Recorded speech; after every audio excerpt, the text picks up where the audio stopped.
Hello everyone. In today's session, we will see the last two fundamental rights, the cultural and educational rights, and also the last one, the right to constitutional remedies.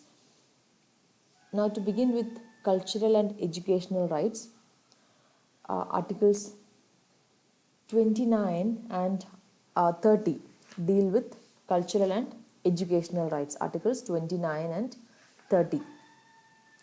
Now, you often call them minority rights. Article 29 and 30 are often called minority rights. Article 29 is about the protection of interests of minorities. It precisely says any section of the citizens, not the term citizens. So this means it's available only to the citizens.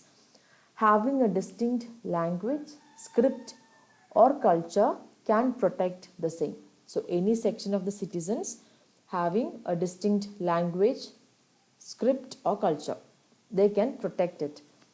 So this is the basis of you can say our nation building process, or the basis of our concept of unity and diversity. We saw that ensuring the rights of minorities was much needed or essential in the aftermath of the partition. So we decided to keep it as a fundamental right that the minorities can protect their language, script, and culture. So now Article 30 tells us how they can do this. Okay, so Article 29 says they can protect their language, script, and culture, and Article 30 says how they can protect it. So all minorities, whether religious or linguistic, can establish and administer educational institutions of their choice. So what does Article 30 say? Article 30 says all minorities, religious or linguistics, only two kinds of minorities can do this, the religious minority and the linguistic minority. So they can establish and administer educational institutions of their choice. Now, see, we have in fact chosen to give them the right to have educational institutions of their choice. Why? Because see, culture is protected when it's passed on, right? So schools are the best place to pass on culture after family. So they have a crucial role in shaping our character and behavior. See, you have to note a difference here. We saw in Article 19 that anyone can practice any profession. Okay, that includes establishing schools. നമ്മൾ Article 19 എന്ത് കണ്ടു? എന്ത് പ്രൊഫഷനും practice ചെയ്യാനുള്ള freedom ഉണ്ടെന്ന് കണ്ടു. And that freedom includes your right to establish schools. Okay, so ആ right Article 19 already എല്ലാവർക്കും ഉണ്ട്. But apart from that, Article 30 specifically says about religious and linguistic minorities. Okay, that's the difference. Now, this is a special right. This is a special right given to them. Though this Article 30 has been highly disputed and debated over, we still do have Article 30 in place. Now coming to the next one, right to constitutional remedies. Right to constitutional remedies, which is Article 32. See, if you simply give citizens a list of fundamental rights, that in itself will not serve the purpose. So what we have done is, see, Article 32 gives the right to remedies for the enforcement of the fundamental rights. So if your fundamental rights are violated, you have a right to get it enforced. So this is the only way that you can make your fundamental rights real. So this gives teeth to fundamental rights. You can say it gives life to the fundamental rights. So this is so crucial that Ambedkar calls Article 32 the heart and soul of the Indian Constitution.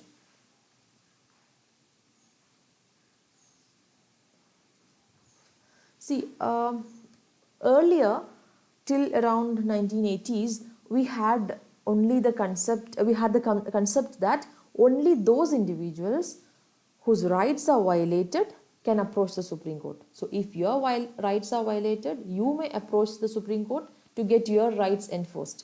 അതായിരുന്നു നമ്മളുടെ original concept. But later on we had the concept of public interest litigations. മലയാളത്തിൽ പറയും പൊതു താല്പര്യ ഹർജി, or in short you can say PILs. So later on, with the coming of the concept of public interest litigations,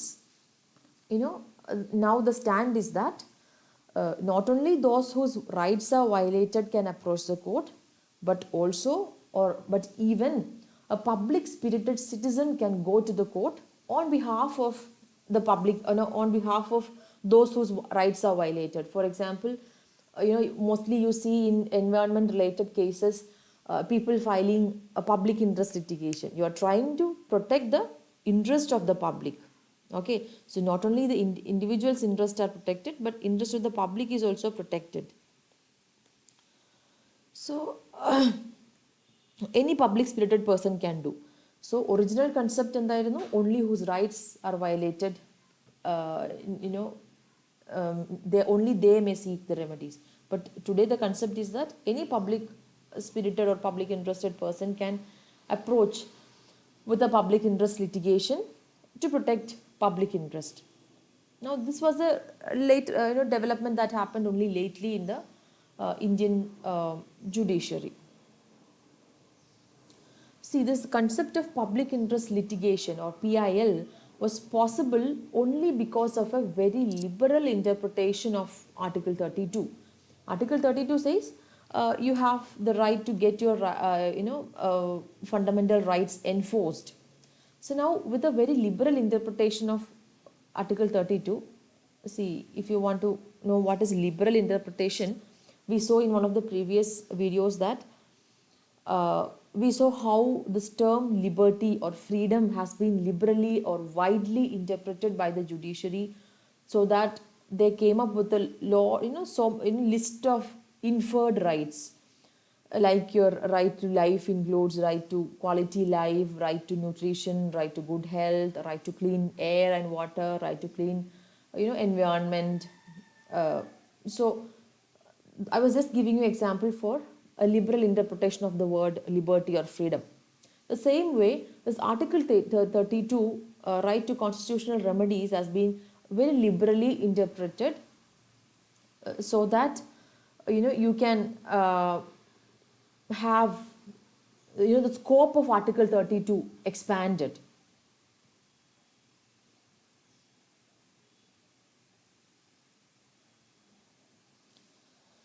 Okay, now coming back to writs, or coming back to Article 32, I had mentioned in one of the previous videos that to enforce the fundamental rights, courts resort to the issuing of writs, WRIT, writs. Now you have various kinds of writs. One is habeas corpus, 2 mandamus, 3 prohibition, 4 certiorari, and 5 quo warranto. These are the 5 kinds of writs issued so that the courts, the Supreme Court and the High Court, can enforce the fundamental rights. Now, writs, you may relate it, or you may consider it like directions or orders or commands. Now, let's take up the writs one by one. Though the first writ is the writ of habeas corpus. The writ of habeas corpus. See, habeas corpus literally means you may have the body. You may have the body. See, this is issued to find out the whereabouts of a person who is missing. You might have seen this, you might have heard of this term habeas corpus being cited in most of the movies, where somebody goes missing and then you have people coming and discussing and they say, okay, let's file the writ of habeas corpus. Now, so as you understand, this is to find out somebody who has gone missing. So this ensures individual liberty, So anybody can file a writ of habeas corpus on behalf of anyone. So habeas corpus can be filed even against a private individual also. Okay, and not only against the state but this or administrative authority, but habeas corpus can be issued against private individuals for illegally detaining someone, okay, for forcefully detaining someone. Now the next is mandamus. Mandamus, the word means we order or we command. Now this is given by judiciary against an individual holding a public office. Okay, or even against a public authority. So this can be against a public individual or a public authority. So see, there shall be a statutory duty on the public authority, and the public authority fails to perform the duty, then the writ of mandamus is issued. So in this case, only the aggrieved person can file the writ of mandamus. But see, after PILs, of course, anybody can file the writ of mandamus. So most of the fundamental rights gets enforced through mandamus. Next is prohibition and one more. Let's club the two together. Prohibition is one. Next is certiorari. Now prohibition and certiorari both are issued by a higher court against a lower court, or sometimes even a quasi-judicial body. Quasi-judicial means semi-judicial or partially judicial body. So both prohibition and certiorari, what is common to them? That both are issued by a higher court against a lower court. Now this is issued when they cross their mandate or when they exceed or go beyond their power. So in prohibition, the higher court will stop the lower court from proceeding further in excess of its jurisdiction. So in prohibition, higher court stops the lower court from going beyond its jurisdiction. അവരുടെ അധികാര പരിധിയുടെ പുറത്തേക്ക് പോകുന്നതിൽ നിന്നും lower കോർട്ടിനെ prevent ചെയ്യാണ് ചെയ്യുന്നത്. ഏതില്? In prohibition. And in certiorari, the higher court will declare an order given by the lower court as null and void because the lower court has crossed its jurisdiction. Okay. Certiorari, higher court is actually declaring an order passed by the lower court as invalid or null and void. Why? Because it has found that the lower court has crossed its jurisdiction. So prohibition, you are preventing them from crossing the jurisdiction, and in certiorari, they've already exceeded or gone beyond their jurisdiction. So you are declaring the order passed by it as null and void.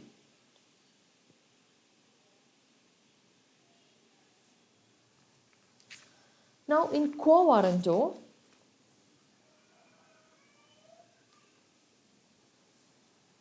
okay, please note that both the prohibition and certiorari, they are issued only against judicial and quasi-judicial authorities and not against administrative authorities.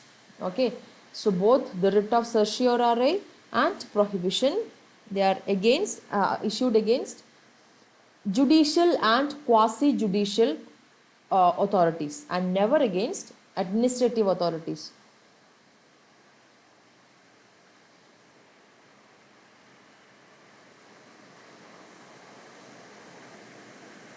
But you have a Supreme Court ruling in 1991 that certiorari can be issued against administrative authorities in case it affects the rights of individuals.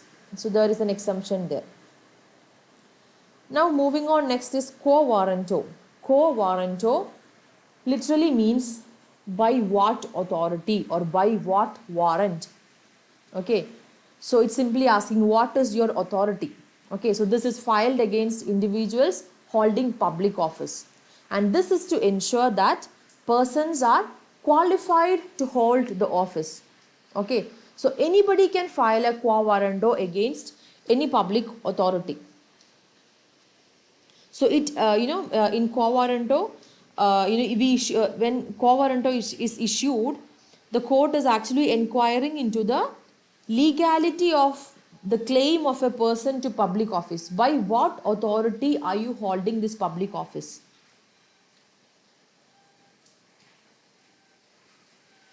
Okay, now exemption here is that this cannot be issued in case of ministerial officers or private officers. Okay, now the end of this chapter, towards the end of this chapter, we will see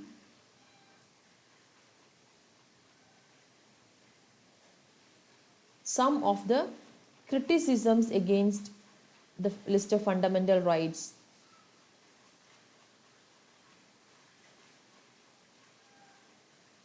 Number one is that it is criticized for having excessive limitations.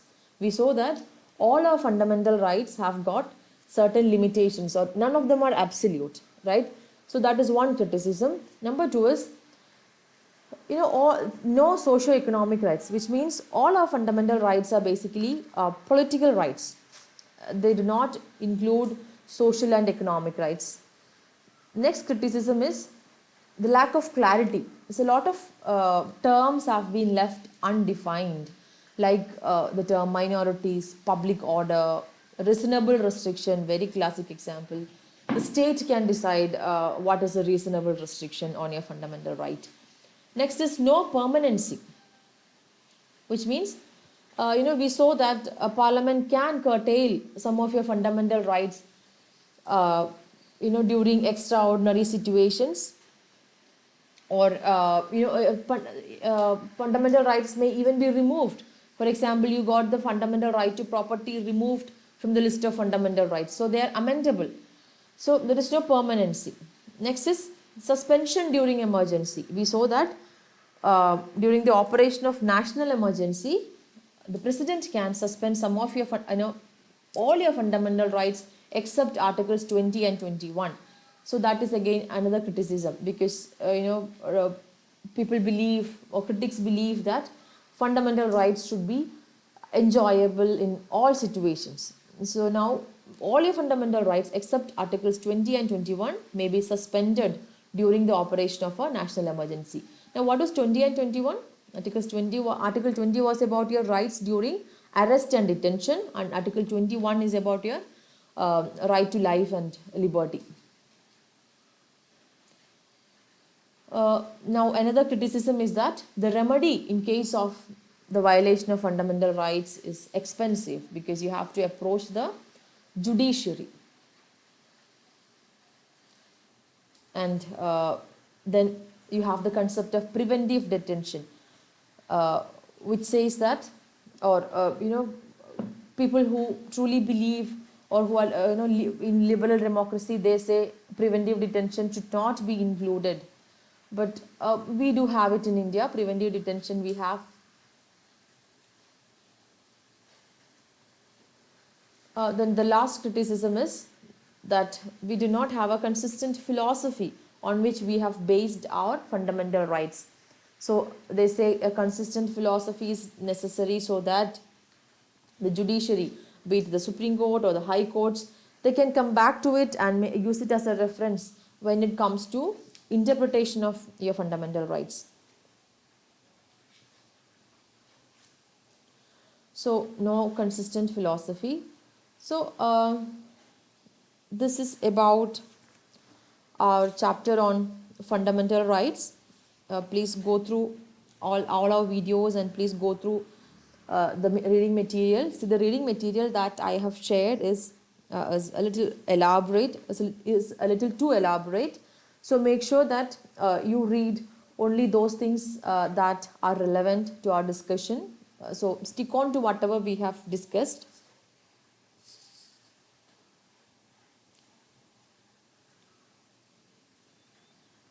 Okay, so that's all for today. Thank you.